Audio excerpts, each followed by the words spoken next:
하나님의 말씀 함께 읽겠습니다.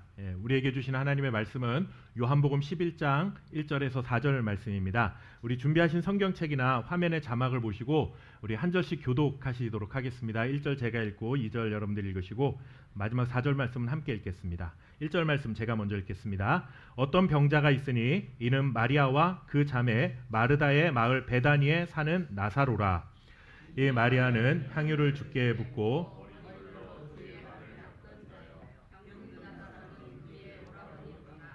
이에 그 누이들이 예수께 사람을 보내어 이르되 주여 보시옵소서 사랑하시는 자가 병들어 있나이다 하니 함께 읽겠습니다. 예수께서 들으시고 이르시되 이 병은 죽을 병이 아니라 하나님의 영광을 위함이요 하나님의 아들이 이로 말미암아 영광을 받게 하려 함이라 하시더라. 아멘. 사람의 마음을 힘들게 하는 일은 여러 가지가 있습니다. 그렇지만 그 중에 하나가 뭔가 생각해 보면 편애라고 하는 것입니다. 누군가를 차별해서 사랑하고 미워하는 이런 편애, 사람의 마음을 힘들게 하죠. 나는 다른 사람에 비해 사랑받지 못한다라는 이런 존재라는 생각이 들면 자존감이 낮아지게 됩니다. 세상 모든 사람을 우리 공평하게 사랑할 수는 없습니다. 우리도 누군가를 편애할 수도 있고 아니면 누군가로부터 다른 사람으로부터 우리도 편애를 당할 수도 있습니다.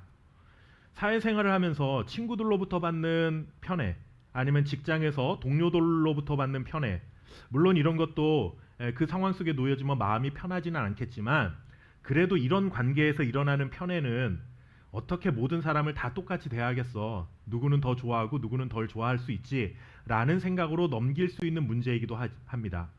하지만 절대로 편애해서는 안 되고 이 관계에서는 편애가 있을 수 없다라고 생각하는 관계에서 편애를 경험하게 되면 건강한 자존감을 가지고 살아가기가 매우 어려운 그런 상황이 될 수 있습니다.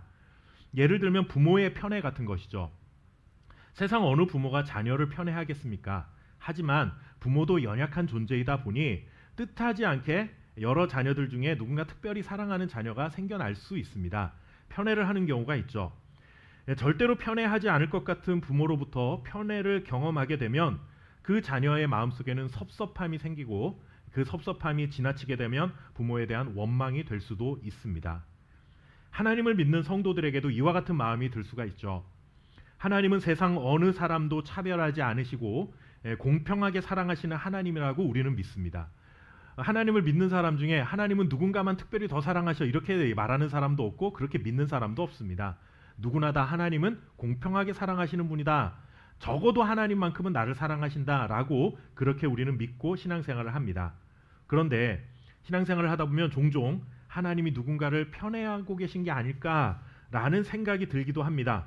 그런 생각이 들면 여러분들 어떻게 건강한 신앙생활을 할 수가 있겠습니까? 거기에 더해 하나님이 누군가를 특별히 더 사랑하시는 것 같다라는 이 나의 생각이 내 느낌을 넘어서 주변에 있는 모든 사람도 다 인정할 만큼 눈에 보이기라도 한다면 차별 없이 모든 사람을 사랑하시는 하나님마저도 나를 사랑하시지 않는구나 라는 생각이 들 수 있고 결국 그것 때문에 마음이 무너지고 자칫 신앙생활을 포기할 수도 있을 것입니다. 신앙생활을 하면서 여러 굴곡을 만나기도 하지만 그래도 오늘 이 자리에서 우리가 하나님을 예배하고 있다라고 하는 것은 생각해보면 하나님은 누군가를 차별하시거나 편애하지 않으시는 분이라는 믿음이 우리에게 있기 때문에 오늘 예배하는 겁니다. 사실 누군가의 예배는 받으시고 내 예배는 안 받으셔 이런 생각이 든다면 오늘 과연 우리가 예배의 자리에 있을 수 있겠습니까? 우리가 뭐 이런저런 마음을 가지고 있더라도 피곤한 몸을 이끌고서라도 교회에 나와 예배하는 것은 그래도 우리 마음 한구석에는 하나님은 너와 나의 예배를 똑같이 받아주시는 또 똑같이 사랑해주시는 그분이야 라고 하는 그런 일만의 믿음이 조금이라도 있기 때문에 우리가 예배의 자리를 지켜가고 있는 것이죠. 그런데 여러분 오늘 우리가 읽은 이 요한복음의 말씀에는 이런 우리의 생각과 또 하나님의 사랑에 대해 의심이 생길 수 있는 표현이 등장하고 있습니다. 뭐냐 하면 오늘 말씀은 요한복음 11장 이 말씀은 베다니라는 마을에 살고 있는 나사로의 집에서 일어난 사건을 기록을 하고 있습니다. 이 나사로에게는 마리아와 마르다라는 여동생이 있었습니다. 아마 신앙생활을 좀 하신 분들은 나사로, 마르다, 마리아 이 사람들의 이름이 그렇게 낯설지 않은 이름들일 것입니다. 그만큼 성경에 아주 중요하게 그런 어떤 역할을 차지하고 있는 사람들로 등장을 하고 있죠. 그런데 여러분들 5절 말씀에 가보시면 우리가 4절까지밖에 읽지 않았지만 5절 말씀에 가보시면 이런 말씀이 기록이 되어 있습니다. 예수께서 본래 마르다와 그 동생과 나사로를 사랑하시더니라고 기록을 합니다. 여러분들 예수님께서 이렇게 나사로, 마르다, 마리아라고 하는 한 가정을 특별히 사랑하셨다라고 기록하고 있는 말씀은 사실 성경 어디에도 없습니다. 여기가 유일합니다. 그런데 어느 날 나사로가 병에 걸렸습니다. 그러자 마르다와 마리아는 예수님께 사람을 보냅니다. 이미 예수님과 친밀한 관계에 있었다라는 것을 우리가 충분히 예상해 볼 수가 있는 거죠. 오빠가 아프니까 여동생 둘이 사람을 예수님께 보낸 겁니다. 그 보낸 사람이 예수님께 와서 뭐라고 말하냐 하면 3절 말씀해 보시면 그렇게 기록을 해요. 주여 보시옵소서 사랑하는 자가 병들었나이다 라고 기록을 합니다. 마르다와 마리아가 보낸 사람도 예수님이 이 가정을, 이 남매를 아주 특별하게 여기신다라는 생각을 하고 있었다라는 거죠. 주님께서 사랑하시는 자가 병들었습니다 라고 그렇게 말하는 거예요. 그리고 또 이게 다가 아닙니다. 병들었던 나사로가 예수님이 그 집에 도착하시기 전에 죽음을 맞이하게 됩니다. 뒤늦게 도착하신 예수님께서 그 나사로의 죽음을 보고 눈물을 흘리시죠. 그런데 예수님이 우시는 것을 본 주변 사람들이 뭐라고 수군거리냐면 11장 36절에 보면 그를 얼마나 사랑하셨는가라고 사람들이, 주변에 있던 사람들도 그렇게 표현을 하고 있는 거예요. 그야말로 동네 사람들의 눈에도 예수님이 이 가정을 얼마나 특별하게 사랑하고 있었는지 다 느낄 정도로 예수님이 나사로, 마르다, 마리아의 가정을 굉장히 좀 특별하게 지켜보고 계셨던 것 같다라고 우리가 생각해 볼 수 있는 것이죠.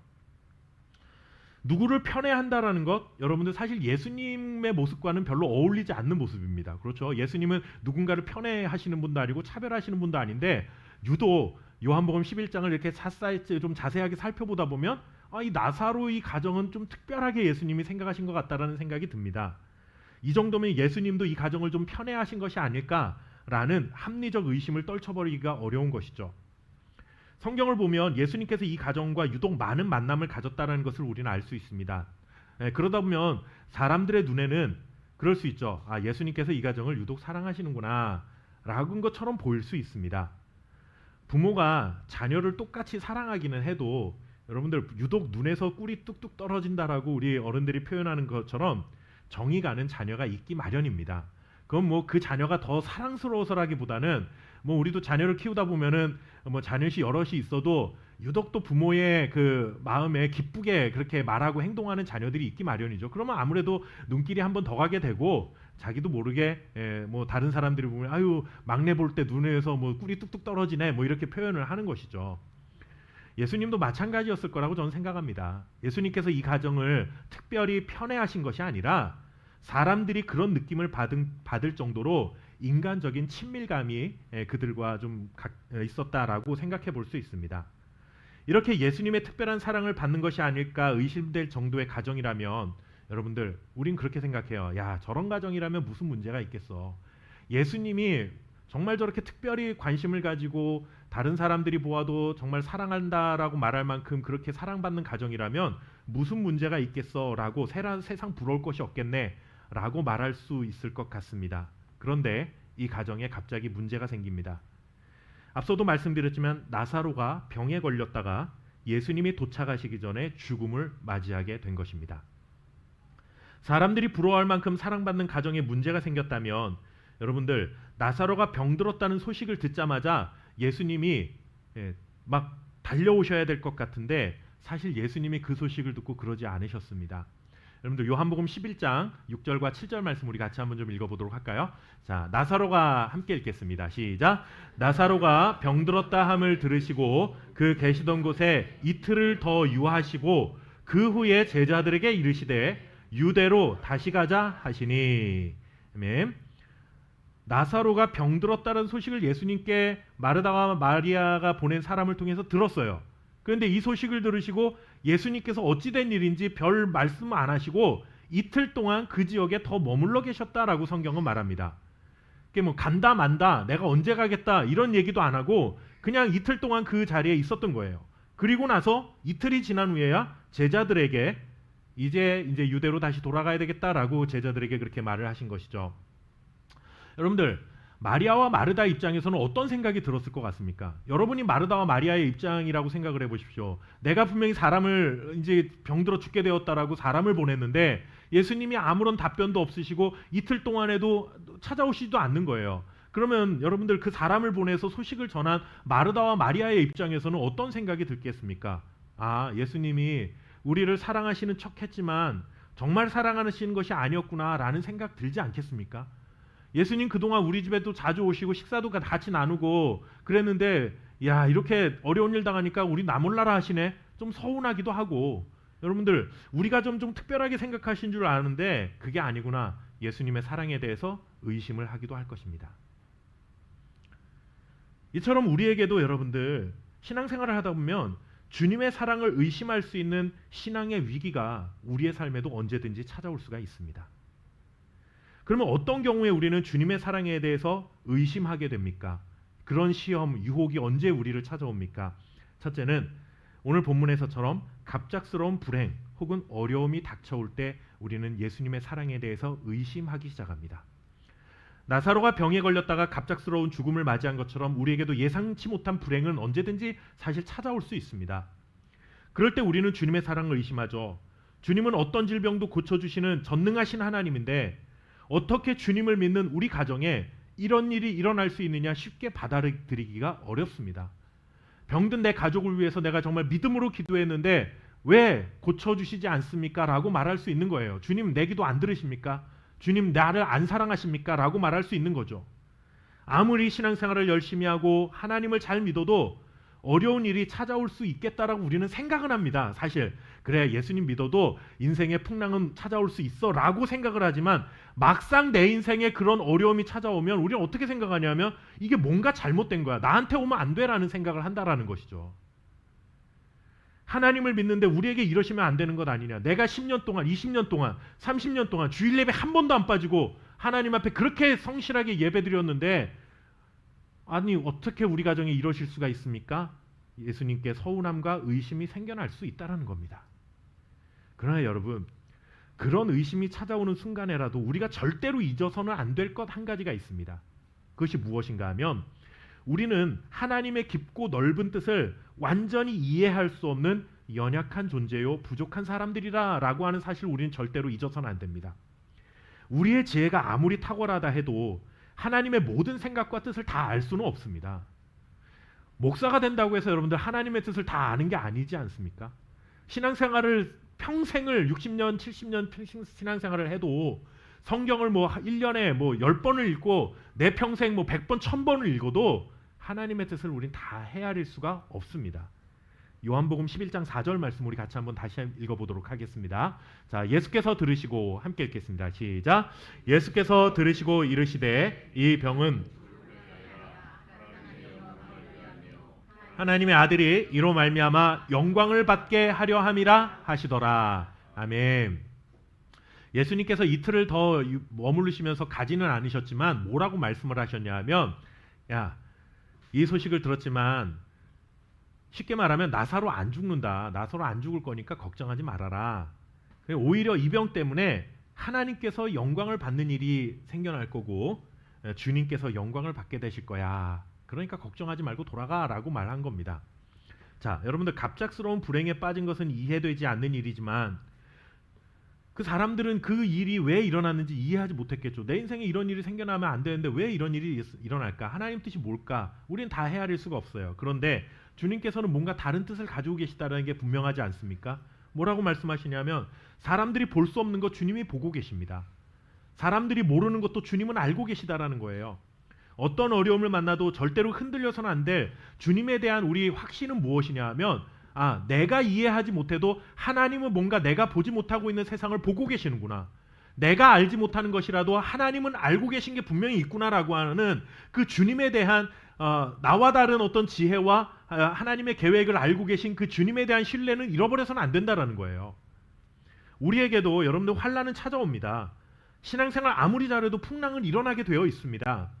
AI 인공지능의 시대가 되었다고 해서 여름에 여러분들 무더위를 막을 수 있습니까? 올해가 뭐 작년보다는 덜 덥다고는 하지만 평년보다는 높다고 벌써부터 이제 날씨를 예보합니다. 아무리 예보만 할 뿐이지 여러분들 무더위 오지 말라고 여러분들 막아낼 재간은 우리에게 없는 거예요. 그러면서 우리는 왜 무더위가 옵니까라고 주님 앞에 아무리 여러분들 이유를 물어봐도 무더위가 오는 이유에 대해서 주님께서 말씀하지 않으세요. 이렇게 우리는 다 알 수 없는 일이죠. 또 가을이 되면 여러분들 태풍이 항상 우리를 몰아칩니다. 태풍 오는 이유를 압니까? 몰라요. 그냥 생겨나니까 오는 거죠. 이렇게 여러분들 우리의 인생 가운데는 우리가 이유를 알 수 없는, 우리가 다 깨달을 수 없는 뭔가 인생의 풍랑이 찾아오고 고통의 문제는 계속해서 발생한다라는 것입니다. 우리가 예수님을 믿는다고 해서 이것을 부인해서는 안 돼요. 그럴 때마다 우리는 주님의 사랑에 대해서 의심을 품고, 주님은 원래 이런 분이셨습니까? 우리를 이렇게 고통 가운데 있는데 나 몰라라 하시는 분이셨습니까? 섭섭한 마음이 드는 것 또한 사실입니다. 그러나 여러분들 잠시만, 정말 잠시만 세상을 향했던 나의 눈과 귀를 좀 닫고 주님의 말씀에 좀 귀를 기울여 보십시오. 나에게 찾아온 어려움은 이해되지는 않지만 내가 알지 못하는 뭔가 하나님의 뜻과 계획을 가지고 계신 주님께, 그 주님께 좀 눈을 돌리고 그 주님께 좀 귀를 기울여 보십시오. 그러면 여러분들 주님 뭐라고 말씀하십니까? 이 병은 죽을 병이 아니야. 하나님의 영광을 위한 일이야 라는 그 세미한 주님의 음성이 우리의 귓가에, 우리의 마음속에 들려오게 될 것이다 라는 것입니다. 우리는 세상에 너무 많은 시간을 빼앗기는 것 같아요. 잠시도 쉬지 않고, 요즘 뭐 젊은 사람들은 특히 그렇지만 잠시도 쉬지 않고 이 유튜브나 이런 어떤 그 인터넷을 통한 미디어 매체들을 정말 끊임없이 봅니다. 종종 이렇게 지하철이나 버스를 타 보면요, 요즘은 거의 다 젊은 사람이고 나이 든 사람이고 할 것 없이 다 핸드폰만 들여다보고 있어요. 뭐 그 핸드폰 들여다보는 걸 제가 죄다 뭐 이렇게 말하고 싶진 않지만 그만큼 우리의 시선과 우리의 마음이 뭔가 주님께 묵상할 수 있는 시간들을 다 잃어버리고 다 그 핸드폰, 스마트폰에 다 빼앗긴 것은 사실이죠. 그러다 보니까 주님의 음성이 안 들리는 거예요. 세상의 소리만 들려오는 겁니다. 근데 여러분들 그것 좀 제발 좀 눈과 귀를 좀 그곳으로 향했던 것을 좀 닫고 잠시만이라도 눈을 감고 세상을 향한 귀를 닫고 주님께만 좀 집중할 수 있는 시간이 우리에게 필요하지 않을까. 기도하는 하나님의 자녀들도 마찬가지입니다. 예수님의 이름으로 기도합니다. 아멘 하고 그냥 돌아가 버려요. 그냥 다. 언제 주님께서 뭐라고 기도에 응답을 주실 만한 기회를 안 줘요. 우리는 그냥. 그래놓고 조금 있으면 기도에 응답하십니까? 왜 나한테 말씀 안 하십니까? 나한테 왜 사랑 안 해주시는 거 아니에요? 뭐 이런 얘기만 하는 거죠. 여러분들 기도하셨으면 좀 잠시라도 하나님 나에게 뭐라고 말씀하실까? 이 기도에 대해서 하나님 나에게 어떤 생각을 주시는가? 좀 잠시 묵상하는 시간들이 우리 좀 가질 필요가 있는데 우리는 그냥 예수님의 이름으로 기도합니다. 아멘하고 그냥 얼른 일어나서 가는데 바쁩니다. 여러분들 주님을 향해서 우리가 좀 귀를 열면요, 주님은 반드시 우리에게 말씀하십니다. 이 병은 죽을 병이 아니야. 그러니까 걱정하지 마라. 갑자기 어려운 일을 만나서 주님의 사랑이 의심될 때 여러분들 우리에게 말씀하여 주실 주님을 믿고 잠시라도 세상을 향했던 귀와 눈을 감고 주님의 말씀을 묵상하는 일에 여러분들 조금이라도 시간을 들여보시길 바랍니다. 그 자그마한 신뢰가 여러분들 우리의 의심을 몰아내게 하는 힘이 되어줄 줄 믿습니다. 또 우리가 주님의 사랑에 대해서 의심하게 되는 두 번째 경우는 언제인가 하면 응답이 지체될 때입니다. 기도했는데 응답이 안 오는 거죠. 주님은 내 기도 들어주신다고 했는데 응답이 내 생각보다 늦어지면 주님의 사랑을 우리는 의심합니다. 사람을 보내서 여러분들 나사로가 병에 걸렸다고 알렸는데 예수님 아무런 기별도 하지 않으셨습니다. 죽을 병이 아니다라는 말씀을 하셨지만 이틀이 지나도 아무런 조치를 취하지 않으세요. 그러는 사이에 어떻게 되었습니까? 나사로가 죽습니다. 아니 여러분들 말이 안 되잖아요. 예수님 죽을 병이 아니라고 했는데 나사로가 죽었습니다. 예수님의 말씀이 거짓이었습니까? 죽을 병이 아니라는 예수님의 말씀을 듣고 그래도 조마조마한 마음으로 이틀이나 기다렸던 마리아와 마르다는 여러분들 마음이 어떻겠어요? 허탈했겠죠. 아니 주님 이틀 뭐 이렇게 죽지 않을 거라고 했는데 이틀 동안 아무런 조치도 안 취하시다가 우리 오빠가 그렇게 갑자기 죽었으니까 이거 주님 거짓말하셨네라는 생각 들지 않을까요? 이제 여러분들 그들의 마음은 섭섭함을 넘어 주님을 향한 원망이 될 수 있는 그런 상황이 펼쳐진 겁니다. 나사로가 죽은 후에 예수님이 나타나셨어요. 그때 마르다가 뭐라고 말하냐면 예수님께 이렇게 말합니다. 요한복음 11장 21절 말씀입니다. 우리 같이 한번 읽겠습니다. 자, 마르다가 함께 읽겠습니다. 시작. 마르다가 예수께 여짜오되 주께서 여기 계셨더라면 내 오라버니가 죽지 아니하였겠나이다. 아멘. 이 말씀이 뭡니까? 예수님이 조금만 더 일찍 오셨더라면, 살아있을 때 오셨더라면 이런 일이 생기지 않았을 텐데 왜 이제 오셨습니까? 우리가 주님께 알리지 않은 것도 아니고 주님께 알렸잖아요. 이틀 전에 알렸는데 왜 이제 오셨어요? 서운함과 원망이 담겨있는 마르다의 말인 것이죠. 충분히 이해가 됩니다. 우리라도 그러지 않았을까요, 여러분들?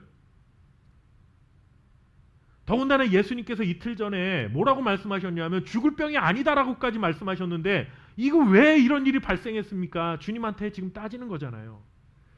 저는 마르다가 잘못했다고 생각하지 않습니다. 우리라도 충분히 그럴 수 있을 거라고 생각을 해요. 나는 주님의 말씀을 믿고 기다렸는데 어떻게 이런 일이 일어납니까? 라는 의미가 여기엔 담겨 있는 것입니다. 우리도 신앙생활을 하면서 비슷한 경험을 많이 합니다. 문제가 생겨서 하나님 앞에 기도했습니다. 기도하다 보니까 주님의 응답이 나에게 주어진 것 같아요. 그래, 내가 이렇게 해줄게 라는 확신이 우리 안에 생겼어요. 그러면 여러분들 이제 곧 응답하신 대로 이루어질 것을 우리는 기대합니다. 내 기도의 제목이 뭔가 이제 해결될 것처럼 우리는 그런 기대가 생겨요. 그런데 하루가 지나고 이틀이 지나고 아무런 일이 일어나지 않는 거예요. 똑같아요. 심지어 한 달이 지나고 1년이 지나도 똑같습니다.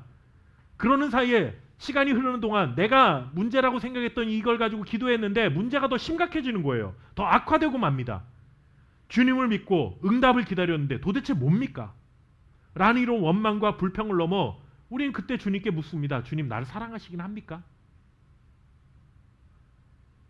그럴 때 여러분들 우리가 기억해야 될 말씀이 있습니다. 하나님의 말씀 우리에게 분명히 이렇게 말합니다. 이사야 30장 18절 말씀입니다. 우리 같이 한번 읽어볼까요? 자, 그러나 여호와께서, 시작. 그러나 여호와께서 기다리시나니 이는 너희에게 은혜를 베풀려 하심이요 일어나시리니 이는 너희를 긍휼히 여기려 하심이라. 아멘. 성경책 많은 구절 속에 여러분들 이런 구절이 있다니 너무 전 기가 막히다라는 생각이 듭니다. 우리가 언제 이루어질까? 하나님의 응답을 기다립니다. 하나님, 내 문제가 언제 해결됩니까? 우리는 응답을 기다려요. 그런데 여러분들 하루 이틀 지나고 한 달이 지나면 우리 마음속에 조바심이 나죠.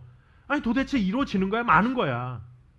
지금 당장 말씀대로 이루어져야 되는데 아무 일도 일어나지 않으니까 내 인생이 더 무너질 것 같고 멸망으로 치닫을 것 같은, 답답하고 속상하고 아무런 응답도 하지 않는 예수님이, 정말 주님이 서운하기도 합니다. 그런데 여호와 하나님께서 뭐라고 말씀하세요? 우리에게 은혜를 베푸시기 위해서 하나님도 기다리고 계신다라고 말씀하고 있습니다. 하나님이 생각하시는 때 하나님이 정하신 타이밍이 있다라는 거죠. 하나님이 정해놓으신 시간이 있다라는 겁니다. 그리고 하나님이 정하신 때가 되면 하나님이 어떻게 하신다고요?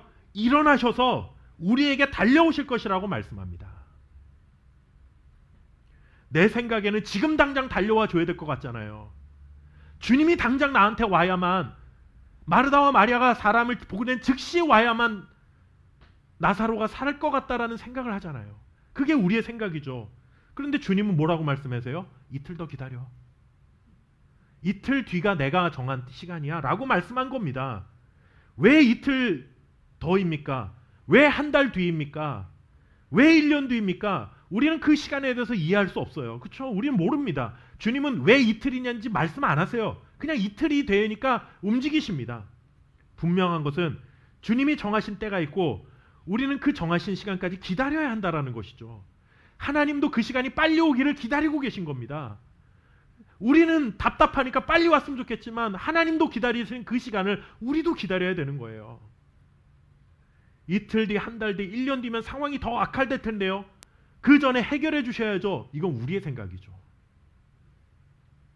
마르다는 오빠가 죽기 전에 오셨어야지 왜 이렇게 수습하기 어렵게 돼서야 죽어서야 오신 것이냐고 말했지만, 가만 생각해 보십시오. 여러분들, 사실 예수님의 입장에서 보면 병에 걸린 나사로를 치유하는 거나 죽은 나사로를 살리는 것이나 주님의 입장에서는 얼마든지 가능한 일이었다는 사실을 마르다는 몰랐다라는 것입니다.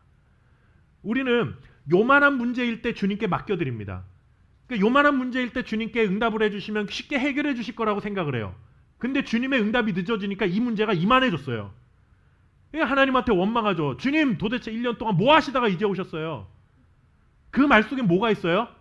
하나님은 요만한 문제는 해결하실 수 있지만 문제가 이렇게 됐으니까 하나님 해결하실 수 없잖아요. 이 얘기 아닙니까 솔직히? 근데 여러분들 하나님 이만한 문제 해결하실 분이면 이만한 문제도 얼마든지 해결하실 수 있는 분이라는 사실을 우리는 신뢰하고 살아가야 된다는 겁니다. 의심이 되어도 우리는 주님이 정하신 때를 기다리는 자가 되어야 됩니다. 그게 바로 복된 자입니다. 예레미야 애가 3장 25절 26절 말씀 함께 읽겠습니다. 뭐라고 말씀하십니까? 자, 함께 읽겠습니다. 기다리는 자들에게나 시작. 기다리는 자들에게나 구하는 영혼들에게 여호와는 선하시도다. 사람이 여호와의 구원을 바라고 잠잠히 기다림이 좋도다. 아멘. 하나님은 즉시 응답하시는 경우도 있지만 우리에게 많은 경우 기다리라 말씀하십니다. 기다리는 자, 하나님께 구하는 자들에게 하나님께서 선을 베풀어 주시고 구원을 베풀어 주실 것입니다. 내가 원했던 시간에 이 약속이 이루어질 수도 있지만 더 많은 경우에는 내가 원하는 시간과 하나님이 정하신 시간이 다를 때가 많다라는 것을 우리는 깨닫습니다. 믿음은 여러분들 내가 만들어 놓은 이 시간표에 하나님을 끌어들이는 게 믿음이 아닙니다. 믿음이라고 하는 것은 하나님이 만들어 놓으신 그 시간표, 나는 그 하나님의 시간표가 이해가 되지 않고 때로는 앞이 보이지 않아 아무것도 모르는 것 같지만 그 하나님의 때를 기다리며 하나님의 시간표 속으로 내가 들어가는 것이 곧 믿음인 것입니다. 믿음과 미신의 차이가 바로 여기에 있습니다. 미신은 내가 원하는 대로 그 신을 끌어들이는 거죠. 하지만 신앙은 여러분들 하나님의 시간표에 내가 뛰어 들어가는 것입니다. 병에 걸린 자를 고치실 수 있는 주님은 죽은 자도 얼마든지 살릴 수 있는 분이라는 사실을 믿어야 합니다. 요만한 문제를 해결하실 수 있는 분이라고 믿는다면 이만한 문제도 해결하실 수 있는 분이라는 사실을 믿고 살아가야 된다는 거예요. 늦게 도착해서 오빠를 살릴 기회를 잃었다라고 불평하고 의심하는 마르다와 그곳에 있던 사람들에게 주님 이렇게 말씀하시죠. 뭐라고 말씀하시냐? 요한복음 11장 25절 26절 말씀 같이 읽겠습니다. 자, 예수께서 이르시되 시작. 예수께서 이르시되 나는 부활이요 생명이니 나를 믿는 자는 죽어도 살겠고 무릇 살아서 나를 믿는 자는 영원히 죽지 아니하리니 이것을 내가 믿느냐. 아멘. 주님을 믿고 기다리다가 살릴 수 있는 기회를 날린 건 사실입니다. 이제 죽었으니까 어떻게 합니까? 라는 말하는 자들에게 주님께서 말씀하시죠. 나는 부활이요 내가 생명이다. 그러니까 나를 믿는 자는 죽어도 산다. 죽어도 살 수 있고 살아서 믿는 자는 영원히 죽지 않을 것이다. 너희가 이것을 믿어야 된다라고 말씀하십니다. 병을 고칠 수 있는 주님을 믿는다면 죽은 자도 살리시는 주님이라는 사실 또한 믿어야 합니다. 요만한 고통의 문제를 해결할 수 있는 주님을 믿는다면 그보다 훨씬 더 큰 고통의 문제도 얼마든지 해결하실 수 있는 주님을 믿으시길 바랍니다. 내가 짊어진 인생의 문제가 얼마나 크고 얼마나 심각한가 이것은 여러분들 중요하지가 않습니다. 세상 그 어떤 문제보다도 우리 주님의 손이 훨씬 더 크다는 사실을 우리는 신뢰하고 살아가야 합니다. 주님의 능력이 더 크다는 사실을 우리는 믿어야 합니다. 이 사실을 기억하고 잠잠히 주님의 때를 기다릴 수 있어야 하는 것입니다. 인생에는 언제든지 생각지 못한 풍랑은 일어날 수 있습니다. 왜 나에게 이런 일이 일어났는지 이해할 수 없는 일들은 얼마든지 생겨날 수 있습니다. 우리를 향한 예수님의 사랑이 의심되는 순간은 언제든지 찾아옵니다. 하지만 아무리 이해하려 해도 이해되지 않을 만큼 커다란 풍랑을 만난다 할지라도 잠잠하라 말씀하시면 그 순간 고요해지는 주님의 사랑과 능력을 믿고 주님의 때를 기다릴 수 있는 저와 여러분 될 수 있기를 주님의 이름으로 축원합니다. 함께 기도하겠습니다. 살아계신 아버지 하나님, 주님을 믿고 살아가는 순간 정말로 차별 없는 사랑을 베풀어 주시는 주님의 사랑이 의심되는 순간들이 우리의 인생 가운데는 많이 찾아오는 것다라는 사실을 우리는 잘 압니다. 그러나 하나님, 그러한 의심되는 순간이 찾아와도 우리보다 더 큰 계획과 뜻을 가지고 우리의 삶을 인도해 가시는 하나님에 대한 그 신뢰를 잃어버리지 아니하도록 우리에게 믿음을 더하여 주시옵소서. 또한 하나님 아버지 응답이 더디다고 하나님의 사랑을 의심하지 않게 하시고 응답이 더뎌서 문제가 이렇게 커졌는데 왜 이제 오셨습니까? 불평하는 자가 아니라 주님, 작은 문제를 해결하실 수 있는 주님이라면 내가 지금 심각해진 이 문제도 얼마든지 해결하실 수 있는 주님을 내가 신뢰합니다. 이제라도 오셔서 감사합니다. 고백할 수 있는 하나님의 자녀들이 될 수 있도록 은혜를 내려 주옵소서. 하나님 아버지, 예수님의 사랑이 의심될 때라도 이러한 분명한 믿음의 고백을 가지고 날마다 믿음으로 승리하며 주님의 때를 기다릴 줄 아는 하나님의 자녀들 될 수 있도록 주여 은혜를 내려 주옵소서.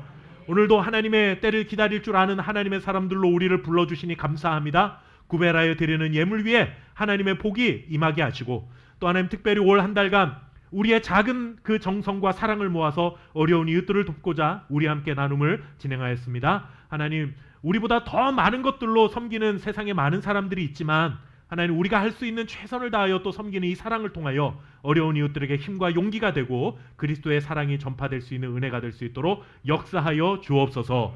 감사드리며 살아계신 예수님의 이름으로 간절히 기도하옵나이다. 아멘.